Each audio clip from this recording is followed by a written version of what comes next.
insurance provider or yung insurance company. Number 3, kontakin po natin yung insurance company or pwede po tayong bumisita sa branch office na pinakamalapit sa inyo para mag-request po tayo ng endorsement of policy. Tandaan nyo po ang kailangan nyo gawin. Endorsement of policy na kailangan po nating i-transfer yung insured from previous owner of the car sa pangalan ninyo. At syempre, pag magpapa-endorse po tayo, si insurance company naman po ay may mga nare-require na mga dokumento. Ano naman po yung kailangan ninyong dalhin sa insurance company?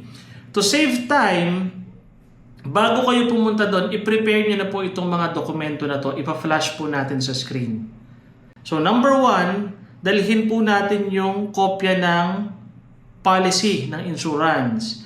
Number 2, para mapatunayan na ikaw na po yung may-ari ng sasakyan, kailangan po nating dalhin yung original na deed of sale na notarized. Magdala na din po kayo ng photocopy.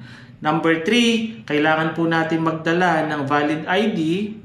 Kailangan din po nating dalhin yung ORCR ng sasakyan. Ito po yung mga requirements na kailangan nating i-prepare kung magpapa-endorse po tayo ng policy.